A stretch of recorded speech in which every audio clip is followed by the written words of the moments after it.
Hi, it's me, Milo, and what you're about to hear is our unlocked recording of our conversation with Felix Biederman about one of the most galaxy-brained thinkers to have ever lived, Malcolm Gladwell. So if you're wondering how everything is giving you cancer, or why, actually, when you really think about it, the key to solving gun crime is if everyone grows mushrooms in their back garden, then go ahead and listen along. The reason why I've unlocked an episode this week is because it's been Christmas, so we haven't recorded quite as much as we usually do, but if you're a bonus subscriber, you'll be getting a bonus in your inbox this Thursday as per usual. Now, as you're hearing my voice, you're probably aware that the reason for this is I have some dates to plug.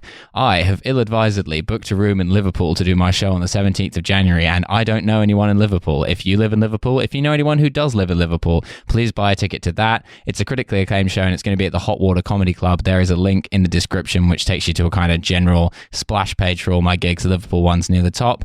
Also, I'm doing a date in London on the 18th, which is actually a filming of the show, so if you want to come and see that and be immortalized on film and say hi to the guys, do come down to that. I'm also doing Leicester Comedy Festival in February, and I'm doing the Vault Festival in London in like late February, early March. Any of those dates you can catch on the same link. And I'm also now doing Melbourne Comedy Festival in Australia in March and April, so do get down to those. Cheers and enjoy the episode.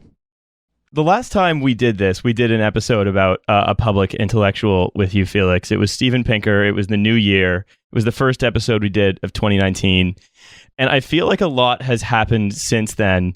Like everything. Well, I was just going to say that. I didn't read the Steven Pinker book before the episode, but I sort of read it like during the episode. And, that was like the beginning of 2019. And I want to sort of been incorporating Mr. Pinker's like thinking strategies into my life since then. And I just want to share, like, my dick has stopped shrinking. That's like a huge. Wow. Yeah, it's a mental joke. Yeah, exactly. It was shrinking like kind of every week. And then I started using his thinking techniques and it just stopped. Well, this was even before Steven Pinker did his seminal legal text, Sex Trafficking. Maybe it's more of a vibe, actually. Maybe it's about the friends you made along the way. In that time, like, I learned, like, similar to Donald Trump, I'm constantly visited by the mafia. Come to my office to make deals. And it always gave me a lot of anxiety about possibly being prosecuted for my associations. But Pinker's legal strategy of like, oh, well, like, the guys doing human trafficking actually didn't like me. That helped me like a lot. I realized I could employ the same strategy. It's just been like, it's been a good year. Like Frank Sinatra says. I was picking up that prostitute to tell her that I didn't want to have sex with her. Exactly. Steven Pinker is kind of like just intellectual telekinesis. By focusing really hard and pressing your palms up against your eyeballs, you can change the nature of reality around you. But today we're talking about Malcolm Gladwell, patient zero of the pop science best-selling journalist idiot subspecies of human. True Gladwell on the Gladwell alignment chart. Yeah, so everybody listening at home, take out your Gladwell alignment chart and put a big wet circle on True Gladwell. And Nate can drop the theme song here. Put in your birth month and it helps you find out which Gladwell you are.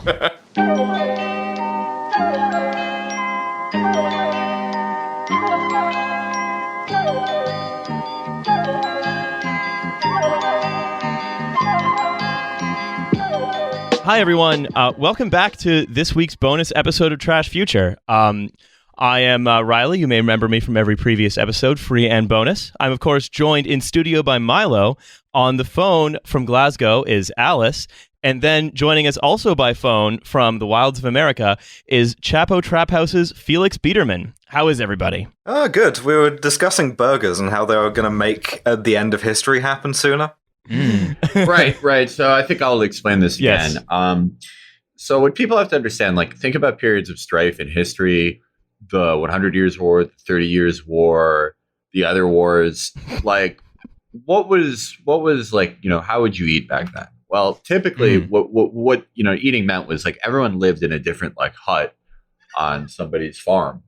And every farm produces different stuff. Like if every farm made the same things, like the economy wouldn't work very well. You would just have like a wheat nation and you'd have like a barley nation. And that's not really how things work. So farms producing different things. If you were like a normal person at the time, sort of a serf, your dinner every night would be like, scallions and dirt if you lived on a scallion farm. Whereas like someone else, they would just eat like uncooked, unrefined wheat. And, what is in the Tanakh, of course, the first TED Talk, eating is described as like a very sensual, very spiritual experience, a sign of like former enemies, making peace with each other because they're eating the same thing. Except at this time, eating each other's bussy. Yes, of course. Right, exactly. Yeah. Everyone ate different things though at this time. Yet when burgers came about, significantly less children in the world died. There were significantly less wars because it was like, even if you were going to declare war on each other over like, some island that either great power had a God-given right to possess, or, someone had weapons or so. If everyone was eating burgers, it was something very basic that we all shared. And I want to point out, what do you see on Facebook? The first thing is, you're the real drug addicts. I raise my kids. What's the second thing? You see absolutely glistening food. Yeah. And that is, I said this before, but like no one who's ever been friends with each other on Facebook has fought each other in a war. So that's just sort of something to think about. Exactly. And my name is Malcolm Gladwell. That's when they knew it was kicking off, was when Winston Churchill deleted Benito Mussolini from his top 8 on MySpace. Yeah, right. Well, like they didn't have Facebook then; they only had MySpace. Mm-hmm. Well, yeah. The thing is, like Churchill, like the Allies sort of like linked up, so to speak.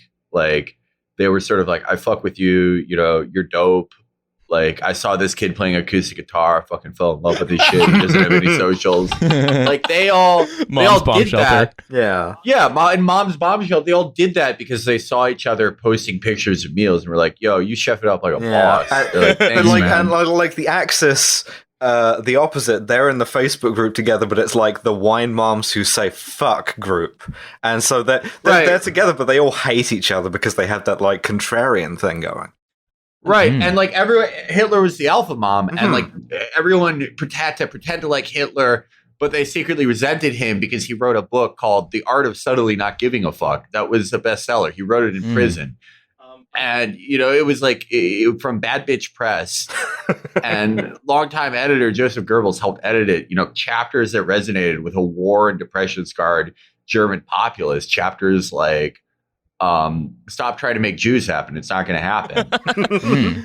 Hitler, I guess, in many ways, was the original Lena Dunham. Like, yes, he did was it first. I was gonna say, actually, what you forgot about Churchill is that he's like a fave star guy because he's always doing those like little witty retorts. Oh, that's true. He's a weird Twitter guy. Shit. But he was. Dude, just like Winston Churchill just doing line break jokes about the Bengal famine.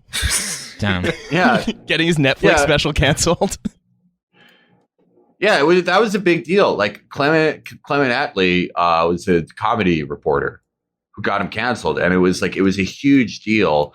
But by that same token, Stalin was one of those people who would post pictures side by side and be like, to liberals, these things are the same. And that really, like, for the first few years, the other great powers loved that. They were like, wow, you're so great. But then because his Abby was a drawing of a girl, and they assumed Stalin was a girl and they would hit on him. But then when they met him at Yalta, Roosevelt was so old, like so diminished by his sicknesses, he still thought Stalin was a girl because Stalin was like very handsome, but like almost pretty, like a woman. Like he had like petite, like a petite bone structure kind of. He thought, but the other great powers were like, he's like, he did a reveal that he's a guy. Yeah, it's a catfish thing. And FDR, FDR just fucking died after that. Well, no, the problem is FDR saw Joseph Stalin we thought was a woman, and then just like got up from his chair to kiss him on the forehead, rubbing on the small of the back. Yeah, he did. Yeah, his heart just started pounding out of his chest, and like there was an old timey car horn. The original Biden. Yeah, well, FDR is actually Joe Biden's dad. A lot of people don't know that. And he went up to Stalin and he said something weird, like, oh, honey, are you running away with my kiss or something? And everyone was like, what? This is 1943 and you still like can't say that. Sorry, comrade, are you running away with my kiss? He's like, guys, I'm gonna die this year, and that was it. That's kind of like how the Allies fell apart, and it's like very sad. So here's the thing: that last 9 or so minutes of the theory of the democratic burger peace theory, and then the retelling of World War II as different kinds of posters and stuff, makes a lot more sense than Malcolm Gladwell's actual theories that he actually puts forward, which I'm going to segue us into now, if that's all right with the assembled multitudes. No, I want to go back and do the burgers thing for another 20 minutes. Yeah, we're about to get into the Korean War as hentai segment that I prepared.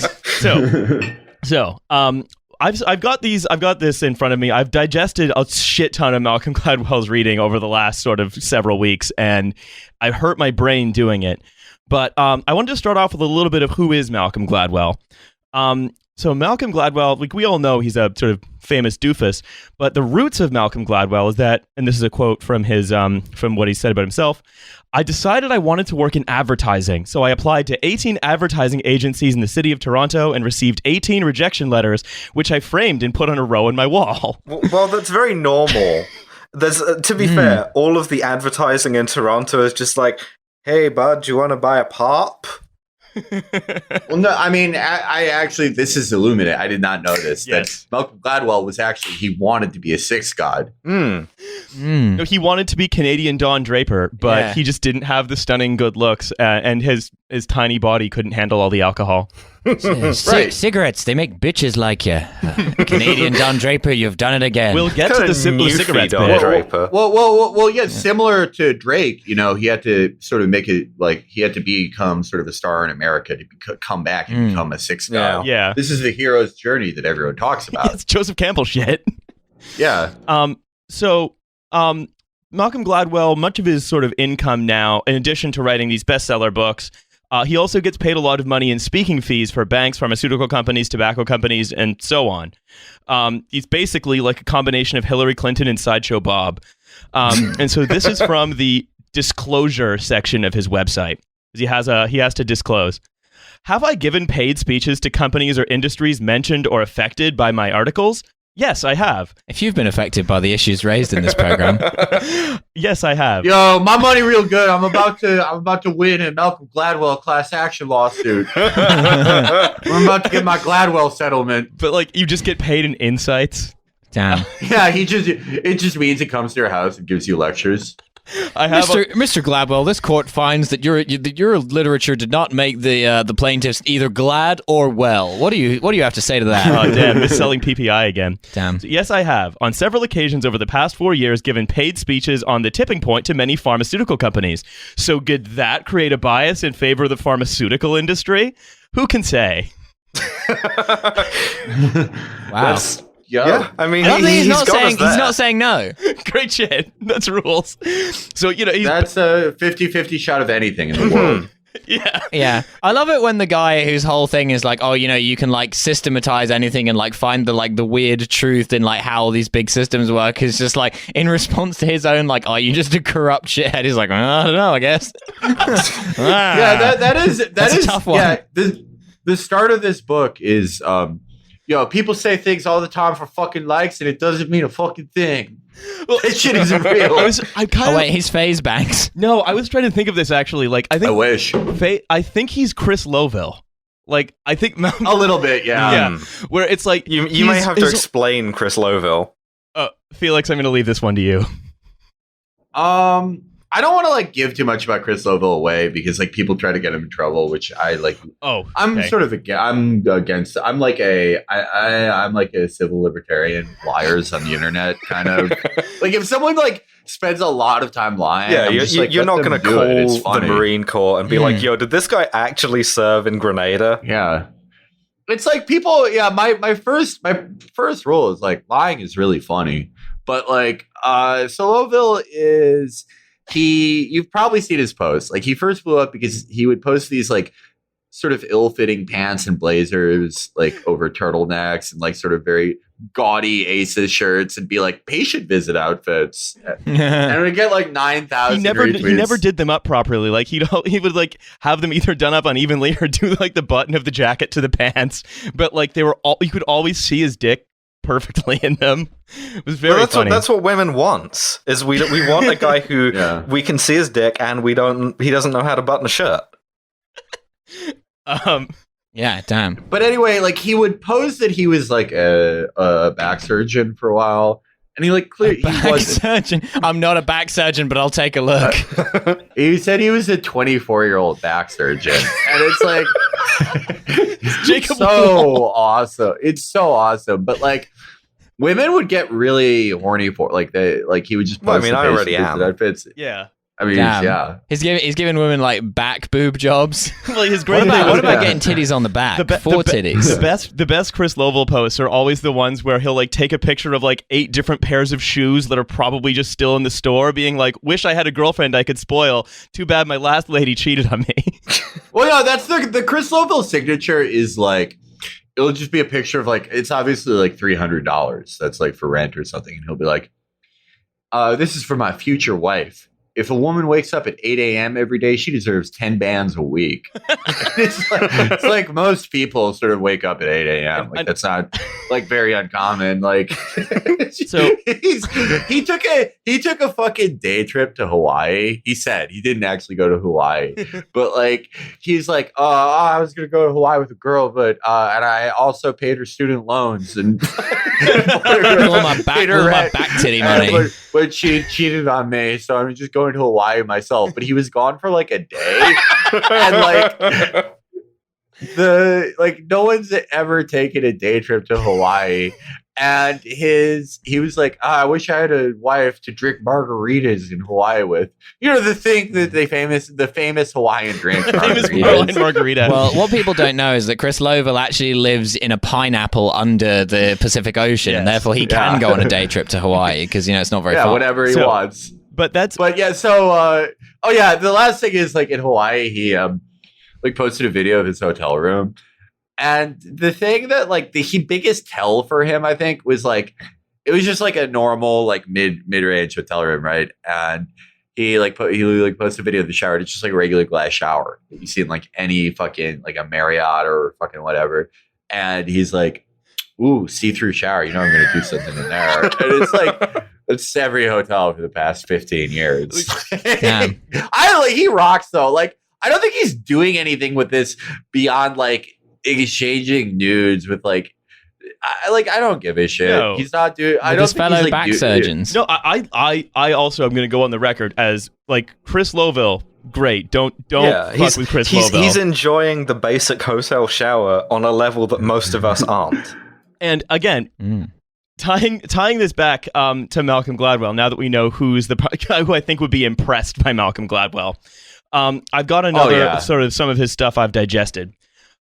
So one of the first like sort of Malcolm Gladwell anecdotes I have is that he went on, I think some of you all probably know this, Bill Simmons' basketball podcast, and argued that Nigeria would actually field the world's best basketball team if you can define Nigeria as including the Caribbean, all countries near Nigeria, and any country where Nigerian people also live. That's a great point. Which is every country That's on an Earth. amazing I point. can't be the Actually, only no, one loads who of believes. Nigerians live in Japan. I can't be the only one who believes that if the troops put a team together, they could dominate the NFL. Damn. And that's what means that's like what's going to get you that Republican like state Senate seat. Just that. You just say that. Yeah. Because if the troops put a team together, it would be on so many fucking roids that it probably would dominate the NFL. Well, no, the joke with that was that someone did actually tweet that. I think it was like gimmick hip hop group, the Young Cons. But I might be wrong about that. But the thing is that the troops actually do put together a football team, and it's terrible. Army versus Navy is always shitty. Yeah, it's because every time the troops try to dunk, they just immediately crash and 14 of them die.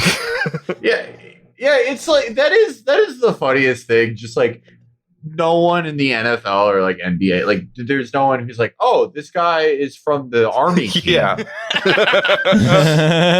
It would be cool if like they were actually good, because there would just be a Gilbert Arenas event every day. We'd love it. Like every day someone would fucking pull out a gun, just freak out. That would be the only way that they would stop playing Rock and Roll Part 2 at sporting events, is because it would like it would just like trigger like freakouts in veterans. In between the like wall-to-wall Pat Tillman memorial segments.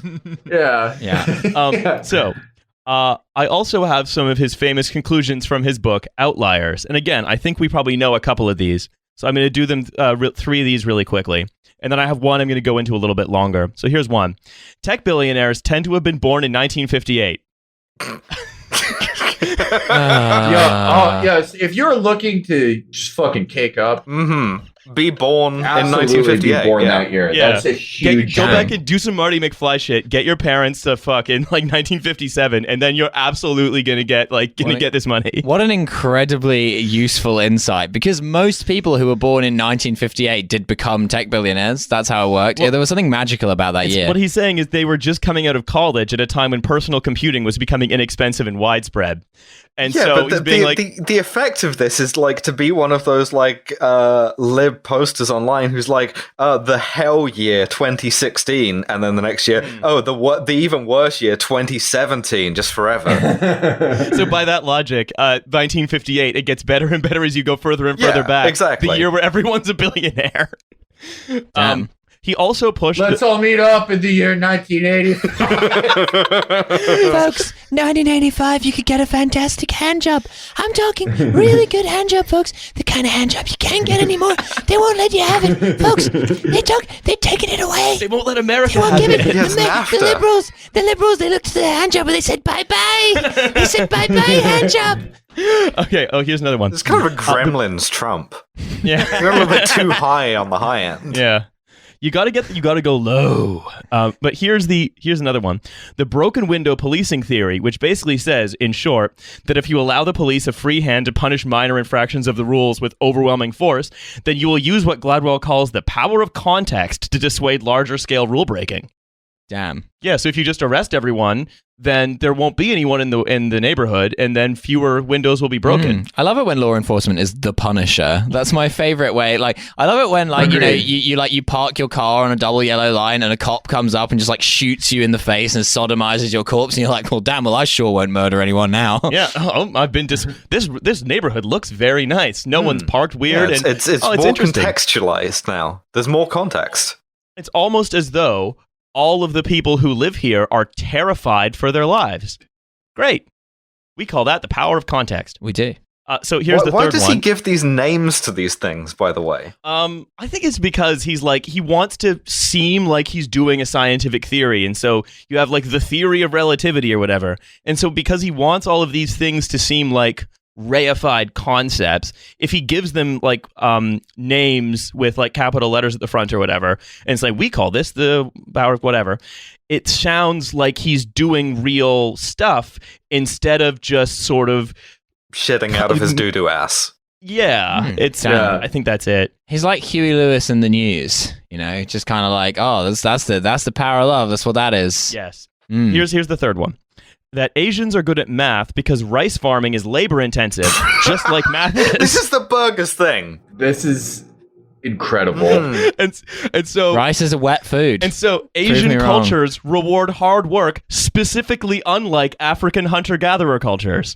Because they don't have rice in Africa anywhere. Yes. Yeah. So basically, Malcolm Gladwell says... Living in Africa is too easy. Malcolm Gladwell heavily implies that people of African descent don't work very hard because rice doesn't grow there. Yeah, if you're born in Africa, that's casual, Yeah.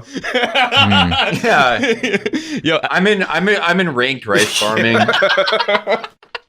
And yeah, he's just like, but he'll just think of something like, oh yeah, math. You need to be diligent while doing it. What else requires diligence? Rice farming. Asians are good at math. I bet that's connected. You love to see it. You really do. I want to go with another one, and I actually kind of picked this specifically because I knew it would resonate with you, Felix. It is Malcolm Gladwell's scientific theory of why people in Appalachia are genetically pissed. Ooh. Amazing. Ooh. That is in the American sense, not in the British sense. Yes. So I'm going to read from the book here. So why was Appalachia the way that it was? It was because of where the original inhabitants of the region came from. The so-called American backcountry states were settled overwhelmingly by immigrants from one of the world's most ferocious cultures of honor. They were Scots-Irish. No. Oh, yeah. Well, no. This is Mr. Gladwell and I, we share a theory, and I do think so. The sort of Wisconsin, Ohio oaf, the guy who like wears the Thanos hat and is like, damn, every day's like the lottery. That's the Bavarian. That is the Bavarian who came to America. His life is full of simple joys and cream cakes. Music. Optimism, having a good time, alcohol abuse.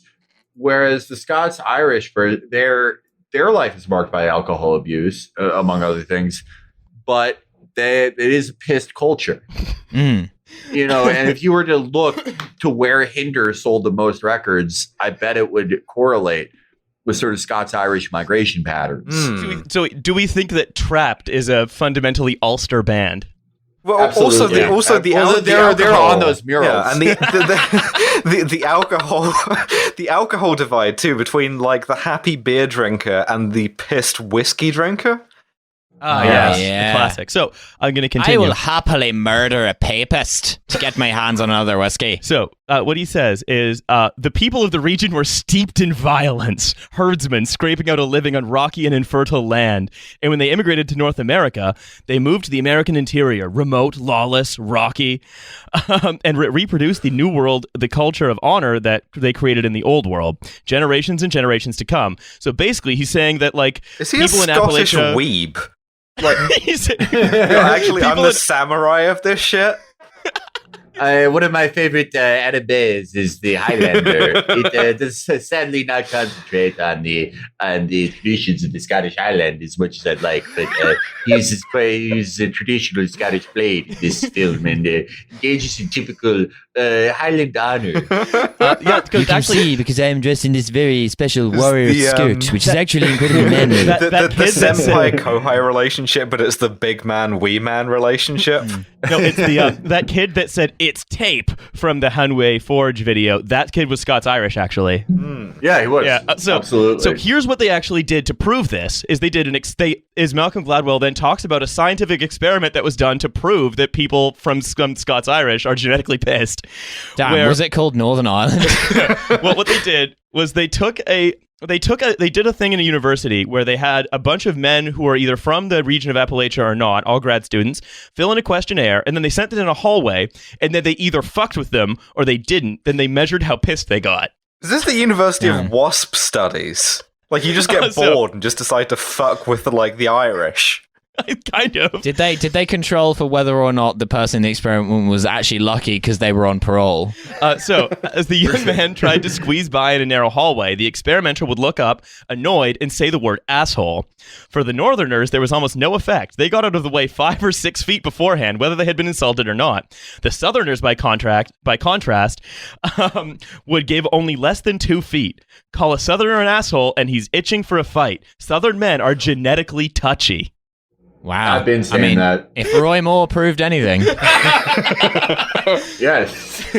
So, also, like, this, just to give you an idea also of, like, the science, like, how scientific Gladwell is, this study was immediately disproven. Like, right away. That just... Well, you win some, you lose some. Yeah, that's the title of my next book, which is just the shrug emoji. I'd love it's to the see wisdom of crowds. A similar study where like Gladwell plays just like fucking Fortnite for hours and hours against like gamers from Alabama and just counts how many times they use the N-word when he kills them. That guy said Frank Sinatra. I'm counting that as an N. Yep. 12-year-olds are actually genetically predisposed to be better than me at this. I mean, again, he's right. Yeah, if you're going to be good at Fortnite, you are likely to have been born 12 years ago at any given point in time. Oh, thank you, Malcolm. But like that's the thing, like that's the essence of what Gladwell does. It's kind of like using phrenology to tell you if you genetically like coriander, but somehow, anytime he's taken seriously by policymakers, there are disastrous results. He's found a way to like burn cereal. It is so stupid, mind-numbing, and nothingy. and yet anytime it always goes horribly wrong for everyone. He is the perfect Malin influence. He is actually chaotic Gladwell. Yeah, he's like, what if a TED Talk was completely wrong? Like, because TED Talks, huh? Well, no, but TED Talks they're not normally wrong. They're just like banal and stupid. But like, it's like, what if the TED Talk about how to tie your shoelaces didn't even teach you to tie your shoelaces? What if it taught you to tie your shoelaces so both of your shoes became tied together? And they were like, it this just is better, actively actually. misdirects you. Yeah. Well, this is like fundamentally why Gladwell sucks, is because like, if I was him, like, he could really just say anything, and like that's the true test of character. If you're at that point in your career as like sort of a bullshit public intellectual, you can either sort of keep doing the same shit, or like really do whatever, because the same people will keep buying your books, and you'll make exponentially more money until you die. So like that could mean, you do this bullshit where it's like, if you completely fuck up how you read data. Actually, people from Nova Scotia they speak Japanese better than people born in Japan. And it's like, it's wrong, but like boring. Yes. But like what he could do is like, he could do a TED Talk where he's like, this is the best way to drunk drive. And he doesn't do that because he sucks as a guy. Mm-hmm. You gotta drive slowly when you're drunk. That's the rule. We need a Malcolm Gladwell for the non-PMC. Yeah, well, like if French public intellectuals do this, like that's Bernard-Henri Lévy will literally do like a TED Talk about how to drunk drive better. I swear. When you have had 4 glasses of Bordeaux and you get horny, so you want to go and fuck your mistress, but you are too drunk to ride the scooter because you'll fall off. So you need to take the family Citroën. You need to not run over the gendarme on the way. Look, the cop can't see you if you wear blackface. You have the court-ordered car that makes you do a breathalyzer to unlock it, but you have to draw a little picture of the Prophet Muhammad. Exactly. So I have a few more of Gladwell's. These are not from his books. These are just from his different articles. So here's Gladwell on smoking. If the campaign to curb tobacco use is successful, it could place serious strain on the nation's Social Security and Medicare programs. Smokers who die at 60 are likely to have their final bills paid by their employer's health insurance plan, whereas if they never smoke but live to 70, the burden shifts onto the public sector. Sure, Damn. Malcolm sounds great. That's a great point. Honestly, I didn't think of it that way. It's like, it's like if really we could save the most money if everyone was aborted at birth. Yeah, we could. Well, so anytime you smoke, that's why smoking is cool. We subconsciously understand this. It all ties into like ancient legends, right? It's like Jordan Peterson shit. Uh-huh. So like, what ancient legend do we think of when someone's glumly smoking so they won't balloon the national debt and pass that, that onus down on their children? That's the Terminator lowering himself into like molten iron. It's a pharmakos. You accept the sins of your society, but into your fucked up lungs, and then you die early. Yeah, absolutely. So anytime I see someone smoking, I'm just like, virtue signal much? Exactly. In many ways, like the original smoking was like living in a barrel and masturbating publicly. Absolutely. Still can be if you're not a coward. Well, exactly. It's addictive too. So here's the next thing he said. This is about Enron. Enron's numerous side deals were, by any measure, evidence of extraordinary recklessness and incompetence. But you can't blame Enron for covering up the existence of its side deals because it didn't. Openly pushing wobbistics. That's what I've been saying. Enron's going to self-harm. Yeah, it's called being poly, okay? And we can't shame Enron for that. Enron is just a small bean. Do you guys, like a lot of the people who listen, they're like a little bit younger than me, but I remember like when Skilling and Lay they testified in front of Congress, and they were like, where did I go wrong? I lost a friend. It was sad shit. It was their side. They were trying too hard at their side hustles. But here's what Gladwell says: it didn't cover up the existence of side deals; it disclosed them. The argument against the company then is more accurately that it didn't tell investors enough about its side deals. But then, what is enough? It scarcely would have helped investors if Enron had made all 3 million pages public. The art of the deal. That's one of the dumbest things he's ever read, because when like companies. Okay, like WeWork's a good example. Yeah. When WeWork went public, they had to disclose their bizarre ownership structure. That is, I wouldn't say like totally similar to Enron's practices, but it's a similar like vein of semi-legal fraud, right? And it caused investors, potential not malign investors like pension funds and shit like that to be like, this seems like it will blow up. I don't think I'll buy this. And it cratered the price. And hopefully like the party most harmed by this would be like the assholes that own WeWork. It never works out that way, but like, yeah, I mean, it collapsed anyway. So what's the fucking point? Yeah. Like he's saying, oh, well, if everyone knew how bad it was, the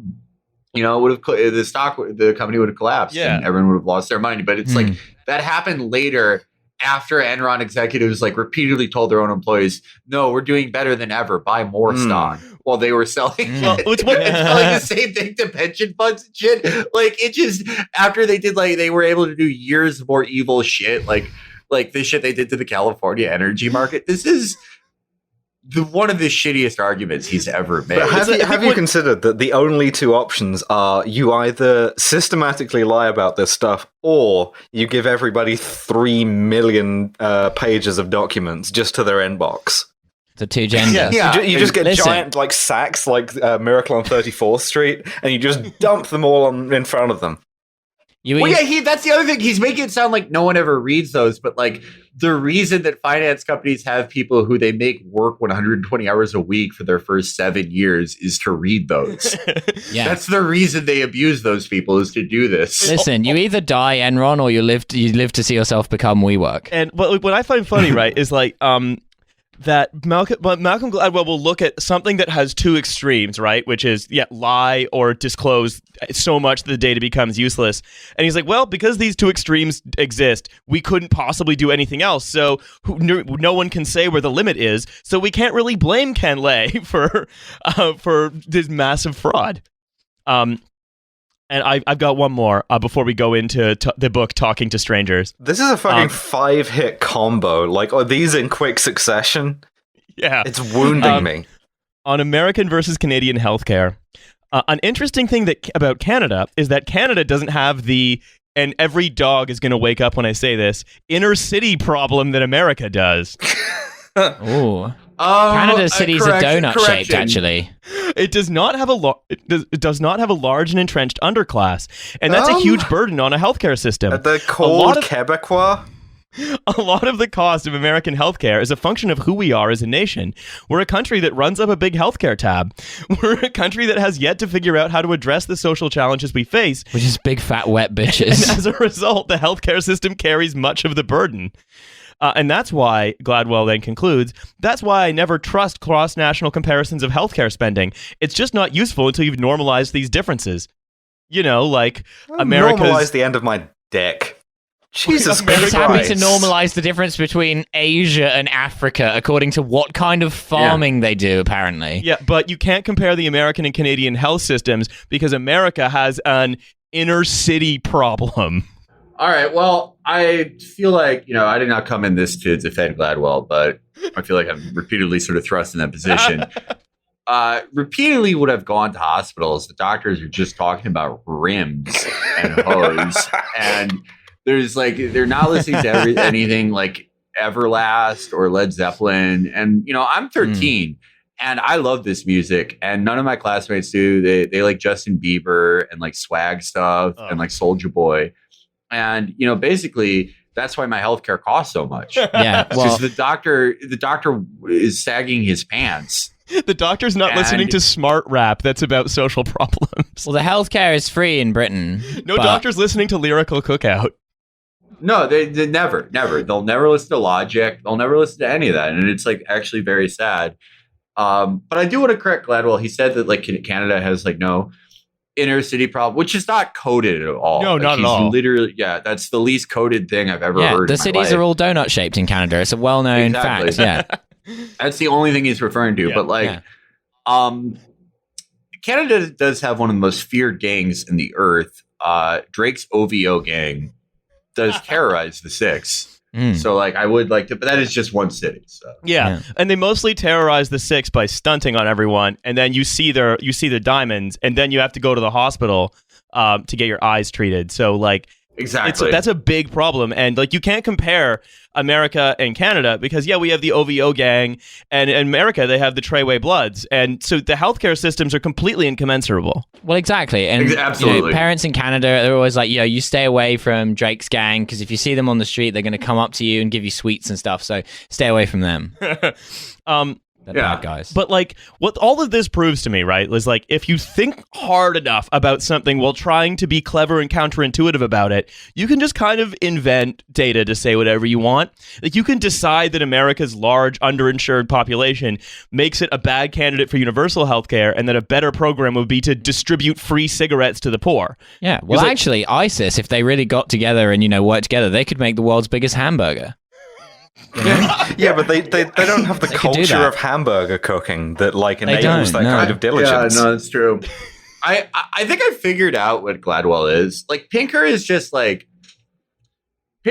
sort of like he writes these like books that are pleasant for like people to read that are like, here's a new type of thinking. But like Gladwell is like, it's like all the capital in the world has chosen Gladwell to be Principal Skinner in the steamed ham scene.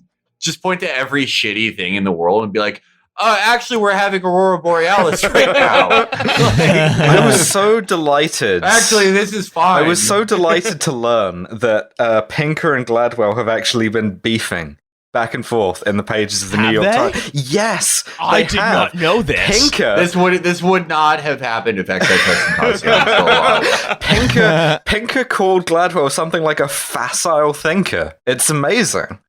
That is big guns coming from Steven Pinker. They are. Well, they're the same one. I submit that there's a difference. I think Pinker has a million ideas. They're all insane and stupid, and none of them work, but he has a lot of ideas.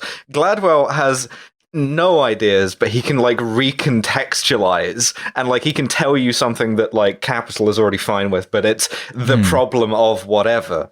Like he's never going to give you a cloud ship, right? Like that's the difference. At the very least, like I think Gladwell is just like dumb in that he doesn't have any ideas, whereas Steven Pinker is at least like a precocious 7-year-old. Yes, like he does comes up with an idea where if like a 7-year-old presented that as an idea at like the Future exhibition, you'd be like, what a clever 7-year-old. So we're going to move on to Talking to Strangers now, which is Gladwell's new book, and it's a book that he sort of specifically wrote to counter Black Lives Matter and the Me Too movement. Two things that if ever a book needed to be written, it was this one. I've been waiting, dude. And so basically, I'll do a little bit of setup here. Here's why Black lives actually don't matter. I mean, no, yeah, kind of. He actually does. He says if blue lives matter and Black lives matter, then the only thing we can all agree on is that all lives matter. Well, to make black and blue using primary color is what you have to do. So he doesn't say it in those words, but that's what his argument is. So Gladwell's premise in these tall tales of whimsy is that humans, and this is another one of his capital letter phrases, default to truth. That is, we tend to take on face value the things that people tell us, even if we probably shouldn't. And we also think that strangers are easy to understand based on what we interpret about them from meeting them. And that's the big idea that this book is all about. Ironically, default to truth really explains how anyone reads Malcolm Gladwell's books. Like, oh, well, I guess that's why Asians are so smart. Those fucking nerds. I always thought Asians were fucking gay. Now it all makes sense. So here's the thing, right? Yo, they're straight doing fucking rice, man. Rice, there's so much of it. You have to be so good at math to count that many. I'm going to go get some of that bibimbap, and then I'm going to fucking do me some accountancy. So here's the thing. This book contains some like genuinely awful and upsetting material, including an entire segment on why we really can't blame Brock Turner when he sexually assaulted that woman in a frat party. And like, because he didn't have a background in rice farming. I don't know, and this is also bookended by an account of Sandra Bland's murder by police in 2015 that suggests it was all a big misunderstanding and the result of bad training culture in police departments. So I'm going to discuss the latter briefly here by way of introduction, because this is how Gladwell introduces the book. But generally, I'm not going to focus on those bits. I'm going to focus on the bits of the book that aren't discussed so much in reviews and that aren't as genuinely upsetting for this comedy podcast. So, here is how Gladwell opens the book. We think we can see easily into the hearts of others based on the flimsiest of clues. We jump at the chance to judge strangers, and this is a blanket assumption of good faith, this is me again, on the part of the genuine monsters where the world is reduced to a comedy of manners, right?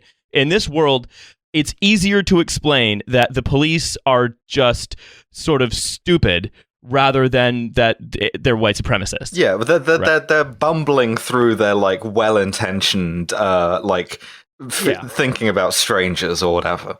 Because ultimately, all this counterintuitive, we'll get back into this in a sec, but like all this counterintuitive shit that Malcolm Gladwell does, what he's really doing is he's looking at all of the, say, widely believed, but like powerful criticisms of these institutions that are getting more power, like that the police are a fundamentally malign organization, and he's trying to explain them away, basically. Every cop every day trying not to shoot another black person is like Basil Fawlty trying not to mention the war. They like desperately don't want to mention the war, but they just keep accidentally mentioning just it. Lurching from one crisis to another. Yeah. And so he portrays like something like the police as that, but he's trying to be counterintuitive, but really he's just saying what like that he's just saying what's like most commonly believed about the police by a lot of people, that they're basically good and defending rights, blah blah blah. You know what is funny though, parenthetically about this, is that the one group who will never say this about the cops are the cops.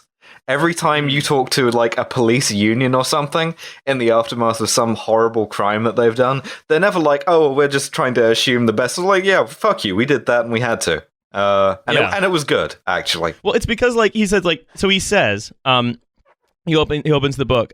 Talking to strangers is an attempt to understand what really happened by the side of the highway that day in rural Texas when Sandra Bland was stopped by police and then found dead in her cell 3 days later. Where was she attacked by the passive voice? Yeah. What really happened, of course, is that a police officer murdered a black woman because he's a white supremacist, but Gladwell loves rejecting simple answers because they're simple so they can't be right. The Texas police just finding dead people in their police cells like it's off milk, being like, oh, I swear I bought that yesterday. What's going on? This keeps happening. Yeah. And so unfortunate. He loves to reject these ideas because they're simple so they couldn't possibly be right. No. And they're simple, then they require you to confront an uncomfortable truth about something. There are these big ideas, and Gladwell loves small, imperceptible ideas that excuse everything anyone in power does. So he says he wants to say question your assumptions, but he never questions the assumption that the police are good or that the CIA is a competent spy force, which we'll get to later. So, Spy Force. Play the Spy Force theme tune. I will continue. So why write a book about a traffic stop gone awry? Because the debate spawned by that string of cases was deeply unsatisfying. Oh, fuck off. What a fucking fancy lad to be like, oh, the debate was unsatisfying. This debate does not please me. It's not a pleasant little amuse-bouche. Well, wait, is he saying... I think what he's saying is like worse, and he's saying that like people on some level like agreed with his assessment, but they're like, oh, that's not a fun debate to have. It's fun to talk about how like cops could just fucking murder someone and nothing will happen. Yeah, Black Lives... Like what he's actually saying is fucking terrible. Yeah. He's saying like fucking... Oh my God. Black Lives Matter is they're not a fun protest group. Why couldn't they be like those hippies burning the bras? No, they're just depressing. Yo, listen, I went to that Black Lives Matter protest. I did not nut once. I did not get so much as a semi. I want my money back. So he says, one side made the discussion about racism looking down at the case from 10,000 feet. The other side examined each detail of the case. Racism plane. With the magnifier. Yeah, Steven Pinker flying the racism plane, examining the case from 10,000 feet. Damn. Malcolm Gladwell. That's why the feds haven't actually seized Jeffrey Epstein's plane. Is because they needed to look at racism. It's civil asset forfeiture for the racism plane. So the other side examined each detail of the case with the magnifying glass. One side saw a forest but no trees. The other side saw the trees and no forest. But each side was right in its own way. Prejudice and incompetence go a long way towards explaining social dysfunction in the U.S. But what do you do with either of these diagnoses aside from vowing in full earnestness to try harder next time? Abolish the police? No, that's a big idea, Alice. Oh, sorry. What if I said that with capital letters, like a capital A, abolish the capital P police? Experts call this abolish the police. Yeah. But like even if you weren't like fully like abolish the police, there's like a lot you could do that goes beyond trying harder. Like every other idea, when his ideas are centered around like saving insurance companies money, he's like, yeah, and I think just like half the population should be on dog leashes, being like fed cigarettes constantly. Yeah, we should take their houses and they live in a big kennel, and we use their houses so the world's greatest minds could play Jenga against each other, and that's how we prevent another 9/11 is to use these houses to make the world's biggest game of Jenga. And so next time someone flies into a town, also we're going to make it so planes like that they're see-through. But like when it comes to just like this is like, even if you were just like sort of a Warren type reformist, right? You'd be like, all right, there's like a lot you could kind of do to at least make this not happen as much. But Gladwell's like, hey, shit, man.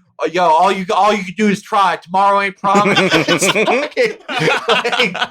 These people are similar. He's Mike the Situation Sorrentino. These people are such Facebook people. So here's one of the book's first big ideas, and Gladwell calls this the friends fallacy. Before I go into it, I'm going to go around the table, not you, Alice, because you know what I'm about to say. Yes. What do we think the friends fallacy refers to? Friends, they're not real. I've never had any. They're not real. They don't Toby Young. Felix, what do you think the friends fallacy refers to?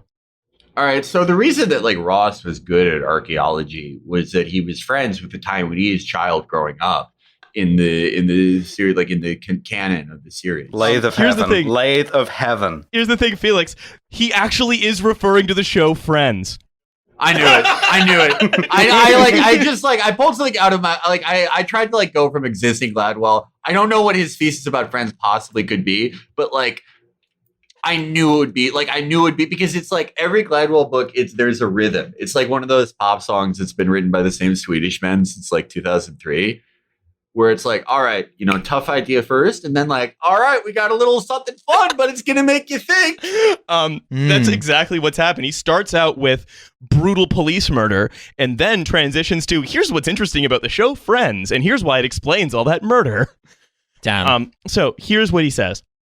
A standard season of Friends has so many twists and turns of plot, narrative, emotion that it seems as though viewers would need a flowchart to make sure they don't lose their way. No, it but doesn't. In reality, how stupid do you have to be like, yeah, I try to keep up with Friends, but it's just too like it's too you have to have like read a watching group. Wiki. Yeah.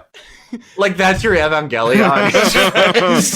It's like Friends is prestige TV to Malcolm Gladwell. He's like, wow, the TV truly is the new movies. And it's just Ross trying to wear leather pants. Friends is like the film Memento. Like you have to watch it like 3 times to make proper sense of it. So here's what he says. But that is the most revealing thing he's ever said. Friends? Yeah, How I Met Your Mother is fun, but like I'm into really complex shit like Frasier. Remember that episode? I don't think you have Friends. I don't think you have the IQ to understand Becker. Just watching Friends with the subs instead of the dubs. I don't know. This is more of a Dharma and Greg household, actually. So he says, but in reality, it is almost impossible to get confused watching Friends. Sorry, I can't get through some of these sentences. Nearly. Almost impossible. Not impossible. It's a real journey. Wow, Friends is so complicated. Good thing it's hard to get confused. I try watching Friends in Vietnamese, then I find it more confusing. Well, but I get better at math. Weirdly, Milo, again, that's kind of what he says. He says, I think you could probably follow along even if you turned off the sound. So how is it, he then segues into this, how is it that judges do a worse job of evaluating defendants for bail than a computer program? Damn. What? This section of Talking to Strangers is an attempt to answer this puzzle by talking about how the show Friends is very transparent and easy to follow. That's his segue. It's from sitcoms are formulaic to why are judges racist? Come on, everyone wants to hear how he puts these together. Oh, absolutely. To test this, but like he didn't even put his premise together. Like he was, I don't know. I guess like he's at the point where no one actually edits it because like the way he wrote the preamble to the Friends thing was like no one could possibly keep up with all the plots and twists and turns. Oh, but actually, it's very easy to. Like he didn't he didn't put enough conditionals in the first few sentences. Yo, that show Friends is complicated. Good thing you have me to guide you. The hero's journey, but it's an episode of Friends. But actually, Friends is quite easy to follow. Unlike really complex television like Storage Wars or Maury, so that kind of stuff you really need to think about. So he says, to test this idea, I don't know what idea is testing, but whatever. I contacted a psychologist who teaches at UMass, an expert in FACS, which stands for Facial Action Coding System. Pronounced fash for some reason. Her analysis tells us that the actors in Friends make sure that every emotion their character is supposed to feel in their heart is expressed perfectly on their face. It's called acting! That's what actors do! Malcolm Stanislavski. What's happening to the character is happening to them! It's called acting! It's that people have been doing it for thousands of years! Yeah, Ancient Greeks literally had but marks they didn't think made about specific emotions implementing it on their that were appropriate faces. for the character! Well, like the thing is, like when Barney the dinosaur wants to intimate that like something he's saying is important, the camera zooms in. Yes. Damn. And this is like actually a very intelligent show, like the way it's designed, and we could actually learn how to like no longer have disparities in the criminal justice system if we follow the Barney model. I'm just worried When it gets really deep, it zooms in on Barney's ass. I'm very worried that alienated young white men will watch Barney and then start imitating the behavior they see in the show. Also, Yeah, I mean, absolutely. I hope that rant was worth it because we probably woke up the Australian vegan YouTuber who lives in the office next door. So when Monica is worried that Ross doesn't approve of her relationship with Chandler, she looks like what a facial expert would call fake happy. When Ross reveals that he's thrilled, they both look real happy. The actors' performances in Friends are transparent, and transparency is the idea that people's behavior and demeanor provides an authentic and reliable window onto the way they feel on the inside. Wait, has Gladwell just discovered that most people aren't autistic? Is that his he's big discovered discovery? that the TV doesn't have little people in there acting out shadow puppetry. But like, don't forget that thing I read about Friends, I condensed it a lot. It was several pages long in the book and described in great detail the individual muscle movements on the actors' faces in technical terms. Like, the guy's just padding out a word count. A situation where Joe Tribbiani is on 2 dates at once. Now, you look at his face as he realizes the predicament he's in. One eyebrow raises. Yes. You know what? Yes, yes, that is. Oh, no. Fuck Johnny's son. This is the real book written by an alien. This is the most extraterrestrial shit. Like, it's just like it. I know that the people who like read Gladwell's book, they're either like sort of guilty center right people or just like dopes. But like, I would presume all of them like know that an actor employs their face when acting. You would think, but like, I think the padding helps this because then you can think about how smart you are because you've read 60 pages or whatever of difficult ideas. Like, if you just read the sentence, actors act with their face, then... There's just some housewife in Delaware watching Ace Ventura: Pet Detective going, why does the main actor keep having all these weird seizures? It really detracts from my enjoyment of the performance. So let's just continue here with Gladwell's anecdote about Neville Chamberlain. Oh, fucking hell. I met Neville Chamberlain at a charity too. He was very down to earth and surprisingly funny. Been waiting for his stance on Neville Chamberlain for ages. Neville Chamberlain's negotiations with Adolf Hitler are widely regarded as one of the great follies of the Second World War. Folks, very bad deal.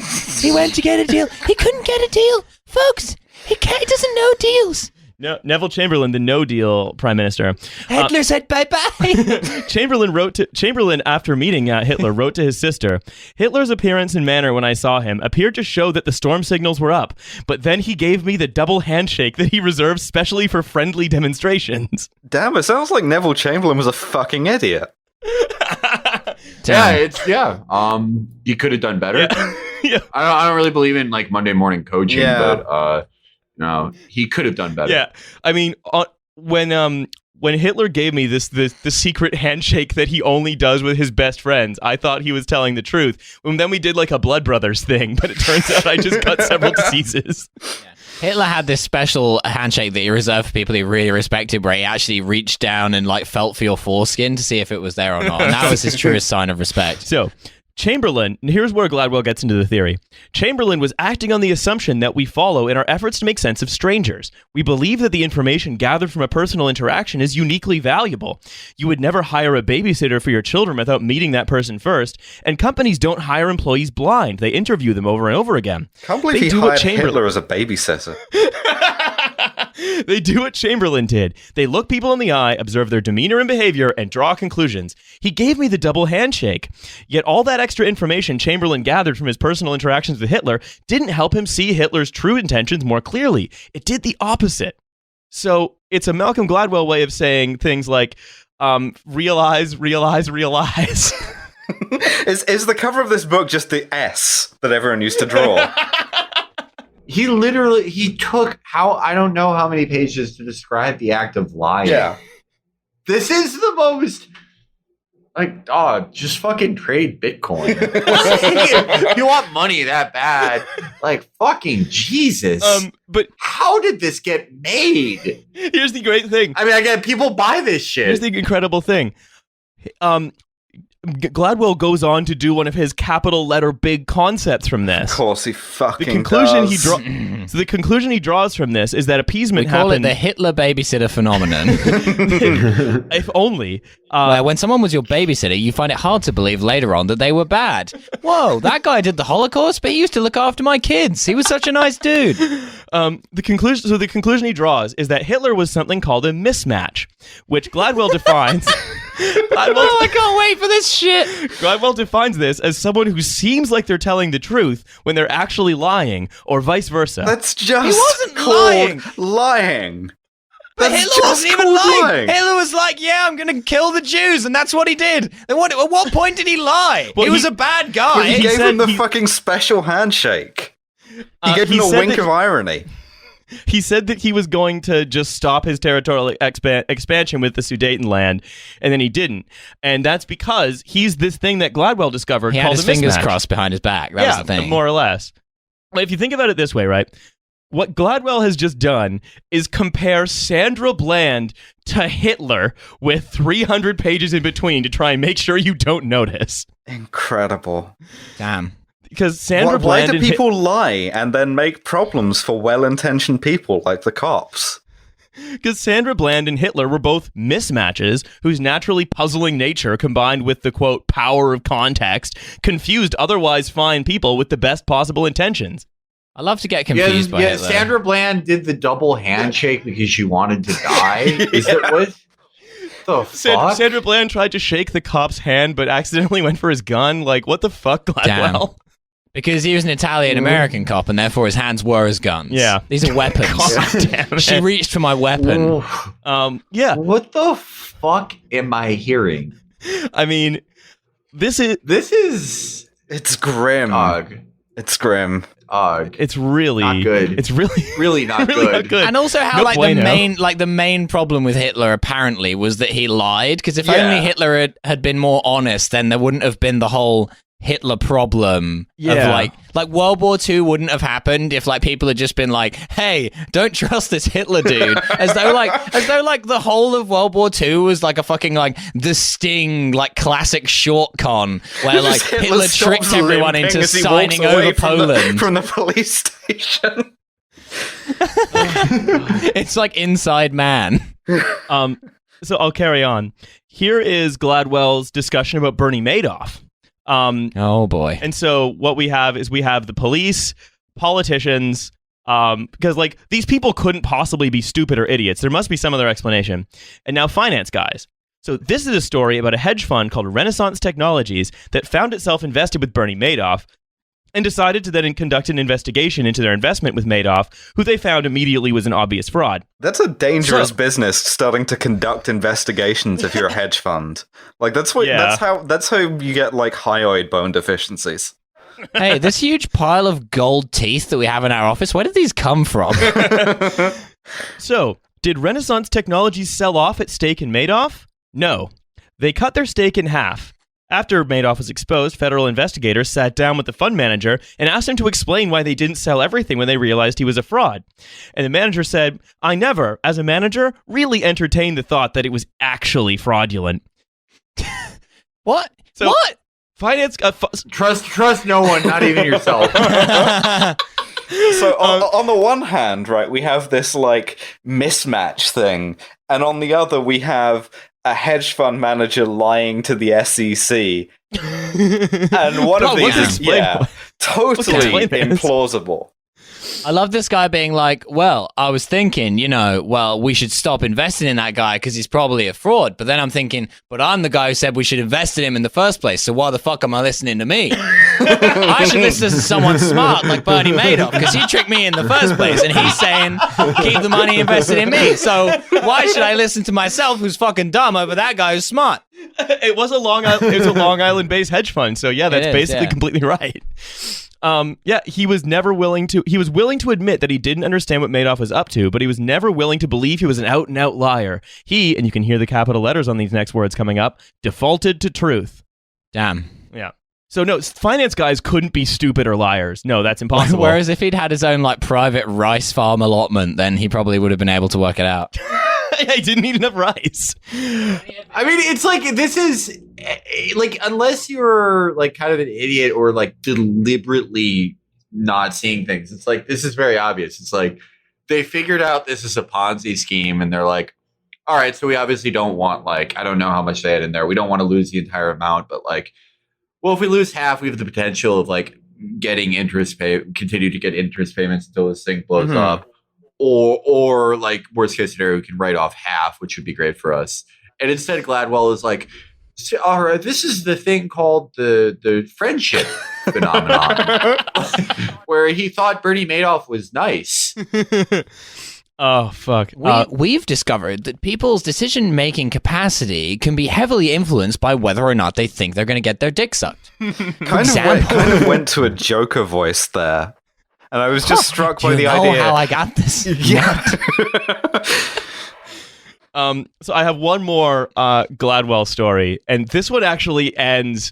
This one's a happy ending. Oh, for a good. change. We needed Finally. it after this. Damn. Well, I think all these kind of had happy endings because like the result was we understand each other now more because of Malcolm Gladwell. Yeah. There's not two Americas Hitler, anymore. Yeah. There's Even the Hitler thing, like, Gladwell used that to make us understand stuff more. So it's like, technically everything's a happy ending. Yeah, so Gladwell's going to give us the which is what when I'm arguing with the people at the massage parlor. That's Gladwell is Alan Dershowitz when he's like, I've never gotten a massage from anyone who isn't in my family. I've never seen even a film with a happy ending. I only ever watched The Pianist. I've only had sex with my family members. Alan, why are you on TV? But I did not inhale. I've only ever had sex with my family members, and we're all one big human family. I like that what he actually said was weirder, right? He said he had a perfect sex life. Yeah, a perfect sex life. I've never missed. He has really accurate cum shots. Can you say the same, David? He is. Dershowitz is like. We're going to find out that he's an anti-Semitic Russian guy who just dedicated his career to making Jews look allegedly as worse as it's possible. Going to be the reverse of that movie about the Nazi who finds out that his mom's Jewish. He just finds out that his mom was like a deep cover Nazi. Because it's just like, it's so not good for Jewish people that we have this guy on TV who's just like, and another thing, Palestinians are bugs, and my friend the pedophile was very nice. Although he is disproving the stereotype that like all Jews are incredibly competent and devious lawyers. That's true. He's a dog shit lawyer, it seems. So I'm going to do our one last one, and this is I saved it for last. It's Gladwell's story about the CIA. Oh, we learning love it. to understand. Yes. Oh, hell yeah. And it's the story about the CIA learning from a Cuban defector about the Cuban intelligence agency's understanding of CIA's presence in the country and having it slowly revealed to them that every single one of their agents in Cuba was actually a double agent working for Havana, and that every single one of their supposed agents in the Eastern Bloc was actually, you guessed it, a double agent. Maybe it was every day is a chance to learn from new beginnings. Maybe it was a mistake to staff this entire omni-powerful federal agency with a bunch of Yale dudes who jerked off in a coffin with their dads. Why did we lose the Vietnam War? Well, there were rice farmers. Profile. That's true. So after this came out, Fidel Castro then rubbed salt to the wound by releasing a documentary because the Cubans had recorded everything the CIA had been doing in their country for at least 10 years. On the screen, identified by name, was every CIA officer supposedly under deep cover. There was video of every advanced CIA gadget, transmitters hidden in picnic baskets and briefcases, detailed explanations of which park bench CIA officers used. CIA Yogi the Bear. Like, don't mind this, just this picnic basket. Just named CIA officers, but all of the names are extremely stupid. It's like Tremulous Vanderbilt the 15th. Detailed explanations of which park bench CIA officers would use to communicate with their sources, and how the CIA would even use different colored shirts to secretly signal their contacts. It's a hanky code. The CIA are like a fucking gay club. Yeah, it's hanky code. Yeah. Damn, a lot of the CIA agents turn out to be bottoms. A long tracking shot even showed a CIA officer stuffing cash and instructions inside a fake plastic rock. It's like they did cinematography. They've been using the fake plastic rock in Russia in like 2011. So they haven't learned from this at all. Please do not look at the rock. Act as if the rock is not here. Yeah, Please talk directly into the rock. Fake plastic rock, my favorite Radiohead song. Another caught a CIA officer stashing secret documents for his agents inside a wrecked car at a junkyard. And in a third, a CIA officer looked for a package in long grass by the side of the road. His wife fumed impatiently in the car, and both of them were like mic'd. How much of being a CIA officer is just stuffing $100 bill wads into things? I have to figure it's a non-negligible amount. Into a fake plastic stripper. Yeah. So so the conclusion that I think anyone could reasonably draw from this is that the CIA is like one of the they're all Laurel and Hardy. Clown shoes. Everything the CIA does is like from a Laurel and Hardy movie. Just as a parenthetical, my favorite CIA incompetence story is that they got their entire network in Beirut rolled up by Hezbollah on the basis that their secret meeting place was a Pizza Hut, which they used the codename for Pizza. On the basis that who would stake out... Oh, it's pedo shit. Yeah, pedo shit. It is. But, like, on the basis that who would stake out every pizza place in Beirut? And it turned out the answer to that was Hezbollah. So... Yeah, it's not like they're just, like, a shitload of these people. And, like, the thing they want to find the most is the CIA station. Also, the station chief, William F. Buckley, I think I'm secure. Right. Yes. Or William Buckley, yeah. No relation. He would just take the same route to work every day. Like they legitimately just thought they were too stupid to notice any of this. It's like one of the most arrogant ways like the American Empire has ever conducted it. Like I think that they legitimately thought like Arabs were too stupid. Well, I mean, you learned that from watching us. Like all MI6 ever did was pedophilia, and if we weren't doing that, then communism. Like. Well, actually, the MI6 was incredibly default to truth because it was all like, to be an MI6 officer, you had to be posh enough that even if you suspected the other person might be a commie, you had to ignore it because you went to school with their dad and like had sex with their grandfather in a shower. So here's the thing. This is the conclusion that I think, and the listeners most likely have all drawn from this. Do you want to hear what conclusion Malcolm Gladwell draws from this? Oh, please. Of course. Should have stuffed that money into this bussy. The most sophisticated intelligence service in the world has just been played for a fool. This is what makes no sense about the story. It would be one thing if Cuba had deceived a group of elderly shut-ins, but the Cubans fooled the CIA, an organization that takes the problem of understanding strangers very seriously. And Cubans are doing like Viva La Bam style pranks at the fucking old folks' home. Just Don Vito as James Jesus Angleton. Yeah, that's it. So Malcolm Gladwell can't draw the conclusion from all the overwhelming evidence put in front of him that the CIA is as corrupt as it is stupid. He's like, well, something must be going on with all of these proper nouns. There must be some kind of very subtle and interesting explanation for why this group of inbred Yaleys kept getting taken for fools by communists in the 60s.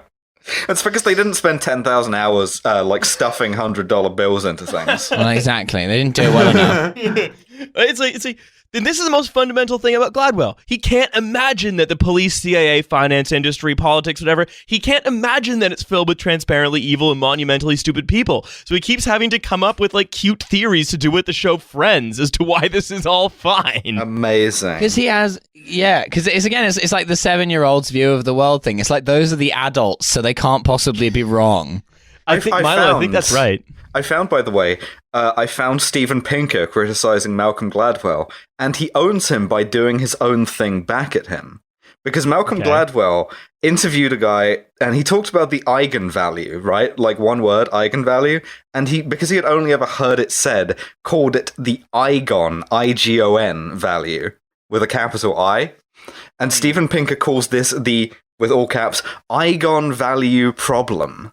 When a writer's education on a topic consists in interviewing an expert, he is apt to offer generalizations that are banal, obtuse, or flat wrong. So that's amazing. We have literally the exact... He's criticizing Malcolm Gladwell by being Malcolm Gladwell.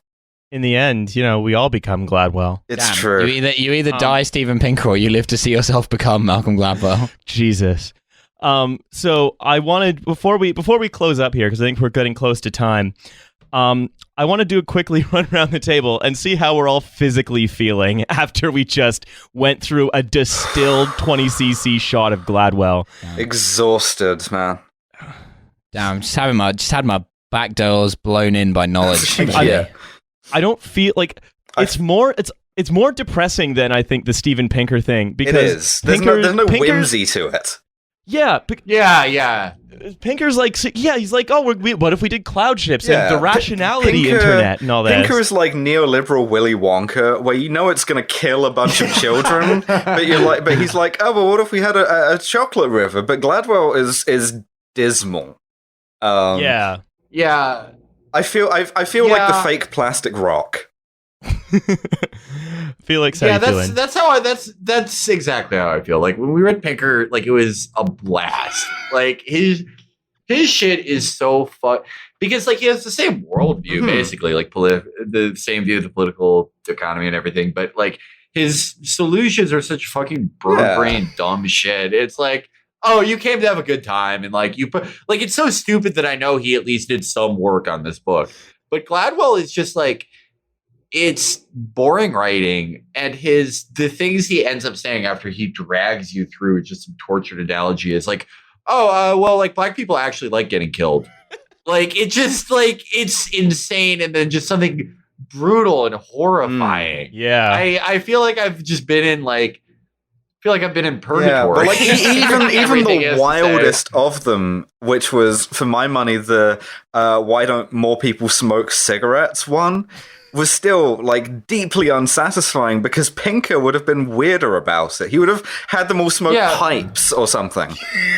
Right. Pinkers would be like, what if 1 in every 100 cigarettes they had a pink powder and it blew up and you looked silly? That sounds amazing. Like you also won $1 million, but it was only in tax credits, so you had to earn $1 million to get it. Yeah, and it's like, Steven, that's a fucking dog shit idea, but you worked really hard at thinking about You know what it is? Pinker is the Joker, and I mean that in like the 60s or the animated series sense, where he's like the agent of chaos or whatever. Gladwell is the Riddler. Like, he will just lead you through all of this complicated bullshit in his novelty suit, covered in question marks, and you get to the end of it and you're like, this is stupid. Why did I do this? There was no point to this. You didn't know. Why? No. Yeah. Oh, man. I think that's absolutely true about Pinker and Gladwell. And I think also, because we're at like an hour and 17, I think that's where I'm probably going to call it. Time of death. Time that we all died. An hour and 17 minutes of having to discuss Malcolm Gladwell. Fellas, do you know what's really crazy about acting? Is that Leonardo DiCaprio wasn't even really attacked by a bear? Like, that was just CGI. And yet he was like pulling faces and stuff. It was crazy. And yet somehow Malcolm Gladwell uses that insight to justify police homicide. Well, what if police were bears? Yeah, what if that? So I think it only falls to me now to say, Felix, thank you so much for coming back on again and My pleasure. subjecting yourself to pop science for a second time. Yeah, I will only do Steven Pinker again. I'm trying to preserve my own health. I'm getting old. Yeah, No, indeed. So this is also a medical note to all listeners. Just read Steven Pinker. You can't handle Gladwell. Yeah, and this was true. No, you really can't. If your mind being blown persists for 4 or more hours, see a physician. Practice self-care, drink water, because this is hard. This is hard on us. Yeah. Train professionals on closed ideas courses. Yes. So, with that in mind, thank you very much all for listening. Thank you, Felix. And we will see you next week. Later. Yeah. Cheers, guys. Bye. Peace.